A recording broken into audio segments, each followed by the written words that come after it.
medium-sized technology company in Silicon Valley. I have been a financial analyst and a financial journalist previously. I've also been a research engineer in a telecommunications research laboratory, filed several patents. I'm speaking to you tonight regarding the Occupy Wall Street movement and a proposal to satisfy that movement's requirements, that is, to end poverty and rebuild the middle class without redistributionism. So what are the grievances that have triggered this movement? And in what form does this movement seek redress? So if we go back in history to the Revolution, the United States became a fully embodied idea with the Declaration of Independence from Great Britain in 1776. This declaration stated what the authors conceived as a just treatment of human beings. It conceded that many injustices will be borne by people without breaking ties with a central authority.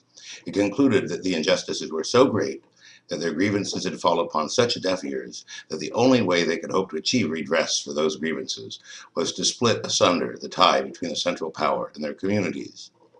If you look at the issues today and read the Declaration of Independence, you would see we have vastly greater grievances today than our ancestors did in 1776.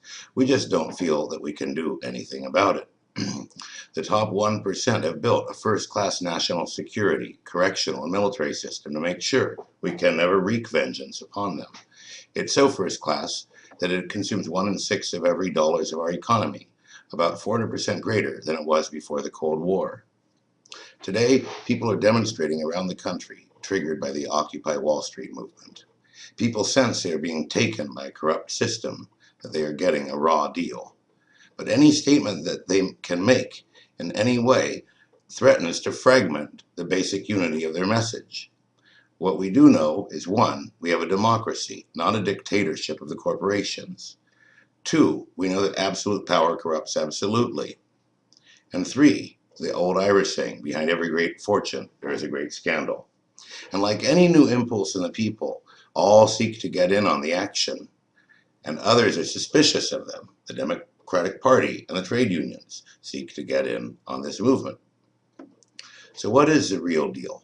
How do people achieve peace of mind, knowing that they have housing security, income security, medical security, and education security, in a time when fewer and fewer people need to be employed in our economy, recession or no recession? This could be a great moment to trigger some real positive change in this country, but the answer is not in the government in Washington. It rests in our own hands, in our communities. Allow me to explain how. It is logical for a business to produce the best product at the lowest cost, and that does often mean automation and outsourcing. You can't fight progress, they used to say. It's very simple. Rather than seeking to reform government, which I hope the movement does succeed in, you can make it irrelevant by self-organizing in your communities.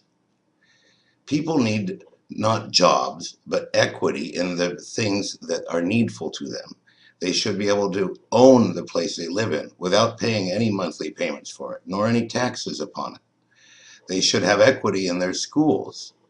They should be essentially like a startup shareholder in a essentially private education system that they are a member of a co-op in. The same with a network of medical clinics, the same with a network of farms, and the same with a local network of manufacturing industries. Because we only need about 20% of our labor force at most to provide these needs. Also, if this is true, people's stress levels will collapse. Their ability to have time to exercise and to have space to go fishing and whatnot will reduce obesity and disease. And we can focus on keeping people healthy rather than treating the consequences. We can also chip away at the whole system of patents, which lock up medications and increase their price dramatically. This can be done by creating opt-in local institutions, high-quality, market-driven institutions that are essentially co-ops. The Plymouth Bay Company of the Pilgrims was an example of this. There was sweat equity that each member received, and they became wildly successful. The Oneida community and the Amana communities are other examples of this. As work gets more efficient, the co-op member benefits rather than suffering. That is, as work goes down, the dividend goes to the worker. It isn't accrued by an anonymous shareholder. We can satisfy both the conservative and the progressive. It doesn't have to be done necessarily through redistributionism or government intervention. And as soon as you're a member of these I estimate 8 utility industry cooperatives, you'll basically have no need for government, and you can eliminate most taxation. We don't need jobs. We need to have access to the things that are needful. We need to organize into community cooperatives that deal in farming, medical clinics, and education. If you study the economy, it is almost pure fluff. Insurance makes nothing other than telling you how risky something is. Finance makes nothing other than telling you how likely a business is to succeed. The welfare system produces nothing. The correctional system produces nothing. The military and the intelligence services produce nothing. The U.S. could easily negotiate long-lasting world peace, lay off 90% of its military, and still be a big bruiser for a long time to come, especially if the Occupy Wall Street movement and the Arab Awakening movement, along with Russia, China, Brazil, and India, develop constructive engagement. Drug dealing produces little. The psychiatrist has an incentive for his patient to stay on drugs or he loses a client. So too the jailer, so too the welfare administrator. Advertising produces little. With the internet and Wikipedia, we do not need to be informed of new products. Television produces little. It is a shadow of its former self.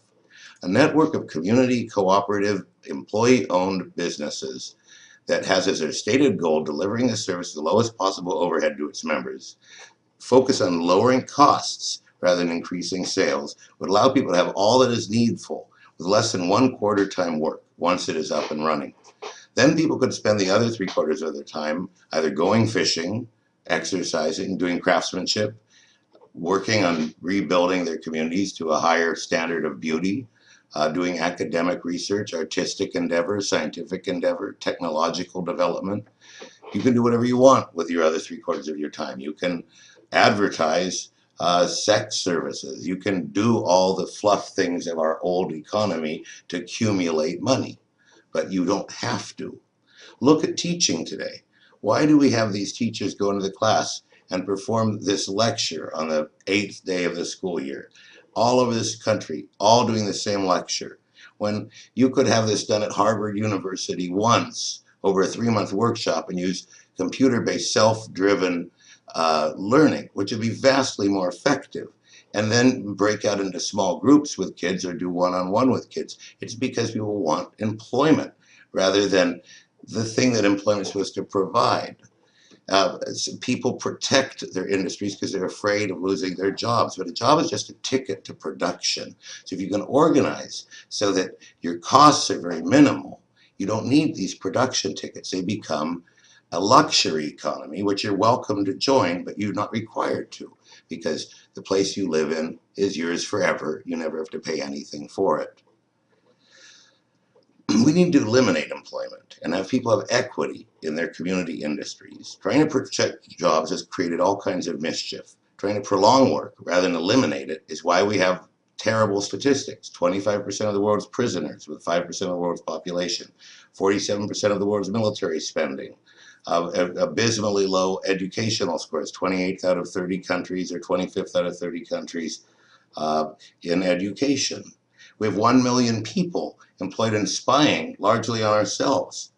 We are fighting perpetual wars against an enemy that doesn't really even need to exist. The Arabs do not have any particular ill will towards the American people per se. They have their own issues, their own fish to fry.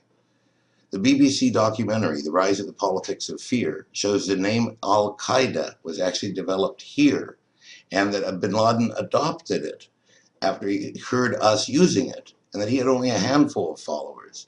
War on terror is another form of full employment.